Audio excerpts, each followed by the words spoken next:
আচ্ছা, আজকে এই মহতী সভায় সবাইকেই আমি বিভাগের তরফ থেকে সাধুবাদ জানাই এবং কৃতজ্ঞতা জানাই। আজকের অনুষ্ঠান আমরা একটু দেরি করে শুরু হলেও আমাদের ইনঅগারেশন যে প্রোগ্রাম ছিল তাতে আমরা মাননীয় উপাচার্যকে পেয়েছি, আমরা বিভাগের অধ্যাপকদের পেয়েছি, আমার সহকর্মীদের পেয়েছি, আমাদের বিশ্ববিদ্যালয়ের নিবন্ধক মহাশয়কে পেয়েছি। উপাচার্য মহাশয় এবং নিবন্ধক মহাশয় ওনারা আমাদের এই প্রোগ্রামের উপযোগিতা নিয়ে কিছু বলেছেন, সেগুলো আমরা শুনেছি, আমাদের স্পর্শ করেছে, মন স্পর্শ করেছে। আমার যেটা মনে হয়েছে সেটা যে বিভাগের পক্ষ থেকে দুটো বিষয় আমি খুব সংক্ষেপে বলবো, কারণ আমাদের অধ্যাপকরা রয়েছে, অধ্যাপকদের প্রত্যেকেরই খুবই কাজ রয়েছে এবং আমারও নিজের বিভাগীয় কিছু কাজ রয়েছে। আর অনুষ্ঠানের যাতে আর কোনো যে অনুষ্ঠানের জন্য আমরা অপেক্ষা করে রয়েছি, কিছু আলোচনা এবং কিছু সাংস্কৃতিক প্রোগ্রাম, সেগুলো আর দেরি করতে চাই না, তার কারণ মধ্যাহ্ন ভোজনের সময়ও হয়ে যাবে। জাস্ট দুটো বিষয়, একটা হচ্ছে যে বিভাগের পক্ষ থেকে যে আমি বিভাগের পক্ষ থেকে এই অনুষ্ঠানের যারা আয়োজক অর্থাৎ প্রত্যেকটি ছাত্রছাত্রী এবং এই কমিটির মধ্যে যারা রয়েছেন, এই কমিটির প্রত্যেক মেম্বারকে আমি আমার আন্তরিক শুভেচ্ছা এবং বিভাগের তরফ থেকে আমি আমার কৃতজ্ঞতা জানাচ্ছি। কারণ এই অনুষ্ঠান করার যে দায়ভার বিশ্ববিদ্যালয় আমার উপরে দিয়েছিল, সেই দায়ভার আমি প্রাক্তনীদের ওপরে এবং বর্তমান ছাত্রদের উপরে অর্পণ করেছিলাম এবং তারা এই অনুষ্ঠানটি এত মনোজ্ঞভাবে, এত সফলভাবে তারা এটাকে সাজিয়ে তুলেছেন যে প্রথম থেকেই আমাদের কাছে এটা একটা উপভোগ্য একটা সভায় পরিণত হয়েছে। সুতরাং এর মধ্যে আমার একটা গ্র্যাটিটিউডের ব্যাপার আছে, যেটা আমি অবশ্যই আমার হৃদয় কানায় কানায় পূর্ণ হয়ে যাচ্ছে আনন্দে এবং কৃতজ্ঞতায়। সেই কৃতজ্ঞতা আমি বিভাগের তরফ থেকে, আমাদের অধ্যাপকদের তরফ থেকে আমি আগত সমস্ত প্রাক্তনীদের এবং বর্তমান ছাত্রদের আমি জানাচ্ছি। সুতরাং এটা আমার হলো প্রথম বিষয়। দ্বিতীয় যে বিষয়টি আমি বলতে চাই সেটি হলো যে এই বিষয়টির যে তাৎপর্য, আমাদের ভাইস চ্যান্সেলর স্যার এই বিষয়ে তাৎপর্য বা উপযোগিতা কিছু বলেছেন, কিন্তু আমার কাছে যেটা মনে হয়েছে সেটা হচ্ছে যে এটা বিভাগের একটা কেবলমাত্র স্যার নস্টালজিয়ার কথা বলেছেন, কিন্তু আমার যেটা মনে হয়েছে সেটা ঠিকই, কারণ স্যার যখন বলছিলেন তখন সেই কথার সূত্রে আমি আমার সেই 90-এর দশকের মাঝামাঝি কলকাতা বিশ্ববিদ্যালয়ের সেই দিনগুলোতে আমি ফিরে যাচ্ছিলাম। সুতরাং সেই সময়টায় আমাদের বিভাগে যেভাবে ক্লাস হতো, যেভাবে অধ্যাপকদের সঙ্গে আমরা মেলামেশা করেছি এবং যেভাবে সেই সময় সেমিনারে আমরা বিকেলের ক্লাস বাঙ্ক করে অনেক সময় সেই সময় সেমিনার হয়েছে ডিপার্টমেন্টে, কিছু কোর্স হতো, আরসি হতো, সেইগুলোতে আমরা অনেক সময় বিকেলবেলা 3টে সাড়ে 3টের সময় চলে যেতাম। সেই কথাগুলো মনে পড়ছিল, কিন্তু আমার কাছে যেটা মনে হয়েছে সেটা হচ্ছে যে কেবলমাত্র এই নস্টালজিয়াটাই কিন্তু এই আজকের দিনের উপভোগ্য বিষয় নয়। অর্থাৎ এই নস্টালজিয়াটা অবশ্যই একটা হৃদয়ের একটা মণিকোটায় থেকে যায়, কিন্তু এই নস্টালজিয়া দিয়ে এই বিষয়টিকে বোঝা যায় না। এই বিষয়টিকে বুঝতে গেলে তাহলে আমরা কি করব? আমি কিছু পড়ছিলাম, কিছু ক্লাস নিচ্ছিলাম। আমাদের এখানে যারা আছে অধ্যাপক, তারাও সবাই পড়াশুনোর সঙ্গে, রিসার্চের সঙ্গে, পুরনো যারা ছাত্রছাত্রী রয়েছেন তাদের সঙ্গে, তারাও পড়াশুনোর সঙ্গে প্রত্যক্ষভাবে যুক্ত। আমি সম্প্রতি একটা লেখা পড়ছিলাম দীপেশ চক্রবর্তী।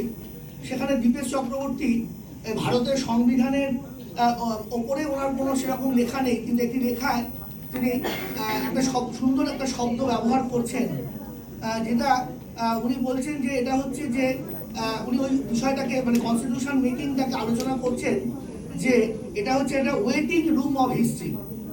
কিন্তু অর্থাৎ এটার একটা ইতিহাসের একটা যেন ওয়েটিং রুম, সেটার বিস্তৃত ব্যাখ্যায় আমি এখানে যাব না, কারণ এটা তো কোনো ক্লাসরুম নয়।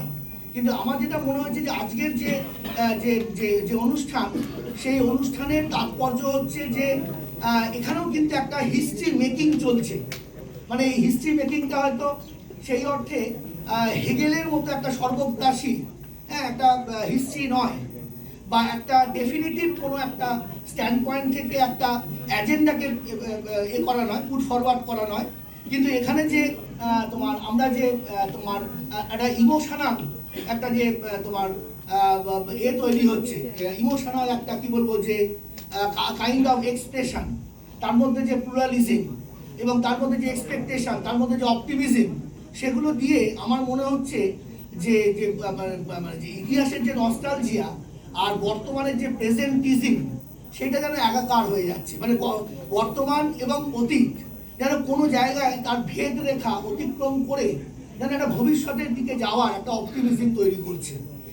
আমার মনে হচ্ছে এই যে কানেক্টেডনেস, মানে এই যে যেখানে যেখানে দুটো মহাসাগর মিশে যাচ্ছে, মানে একটা আছে প্রাক্তনী আর একটা হচ্ছে বর্তমান, তার মধ্যে কোনো ভেদ রেখা থাকছে না। আমার মনে হচ্ছে যে আজকের অনুষ্ঠান সেই ভেদ রেখা অতিক্রম করে যাওয়ার একটা যেন তোমার মালা গাঁথার একটা আবেগ, একটা কানেক্টেডনেস, একটা সলিডারিটি তৈরি করছে, একটা কমিউনিটি তৈরি করছে, একটা রিজুভেনেশন তৈরি করছে, একটা স্পিরিট তৈরি করছে। সেই স্পিরিটটাই হচ্ছে আজকের অনুষ্ঠানের পাওয়া বা প্রাপ্তি, এবং যেটা আমাদের ভবিষ্যতের দিকে এগিয়ে নিয়ে যাবে, যেটা আমাদের পাশেও, মানে ভ্যাড উইদাল। সুতরাং আমার কাছে এই অনুষ্ঠানটা, আজকের অনুষ্ঠানের যে মাহাত্ম্য, সেটা হচ্ছে যে সীমারেখাকে অতিক্রম করে যাওয়া, ক্রসিং দ্য বর্ডার। মানে যখন একটা পুরনো টেলিফিল্মের কথা মনে পড়ছে, সেই টেলিফিল্মের খুব সুন্দর একটা টেলিফিল্মের গল্প ছিল সীমানা। গল্পটার টাইটেল হচ্ছে সীমানা। তখনকার দিনে 1980 দশকের শেষের দিকে এবং 90 দশকের শেষে দূরদর্শনের রাত্রির বেলা 12টার সময় ওই কিছু কিছু টেলিফিল্ম হতো, সেটা যে সীমানা। সেই সিনেমাটার কথা আমার মনে পড়ছে, দূরদর্শনেই সিরাজুল ইসলাম বলে একজন ভদ্রলোক তিনি ছিলেন, তিনি রিটায়ার করে গেছেন। তার প্রযোজনায় একটা ছোট্ট টেলিফিল্ম হয়েছিল সীমানা, তার অর্থাৎ বাউন্ডারি।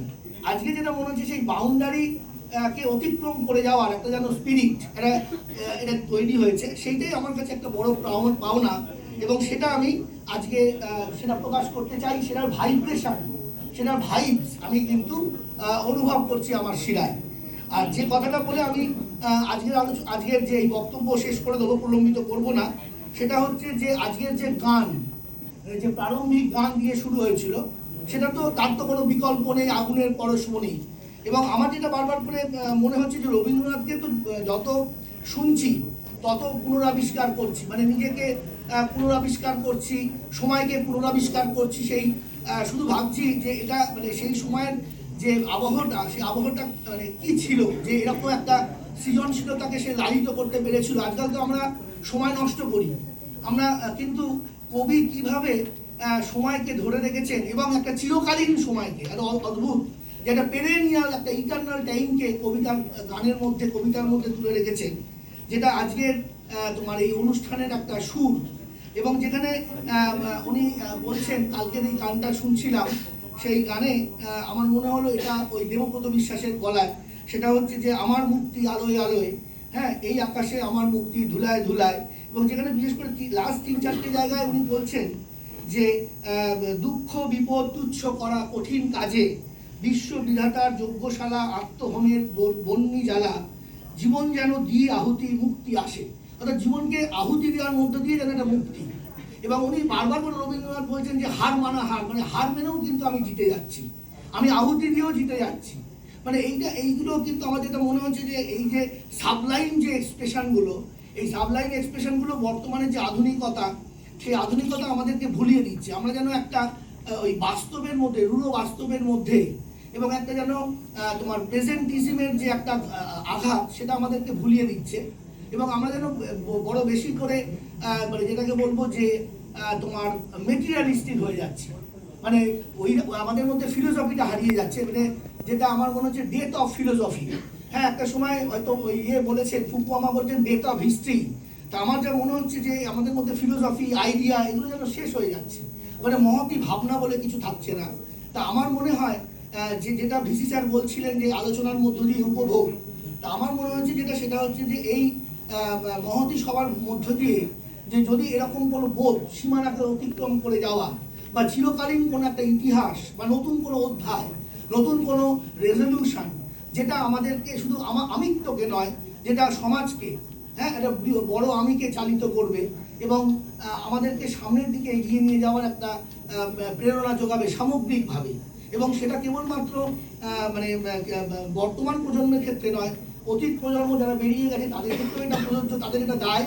এবং সবসময় মনে রাখতে হবে সেটা হচ্ছে যে বিভাগের সঙ্গে আমাদের যে যোগ, সেই যোগ, এই যোগের কথাটা কিন্তু খুব ইম্পর্টেন্ট। যোগা বা যোগ, এই যোগ কিন্তু প্রতি মুহূর্তেই আমাদের জীবনের মধ্যে মানে নিয়ে আসতে হবে। আমরা কিন্তু মানে এবং রবীন্দ্রনাথের ভাষায় বা যেটা কালকে অবশ্য ভিসি স্যার বলছিলেন যে সংস্কৃতর ক্ষেত্রে, সেটা হচ্ছে যে নেগেটিভকে বিয়োগ করা এবং যোগ এবং পজিটিভিটিকে যোগ করা।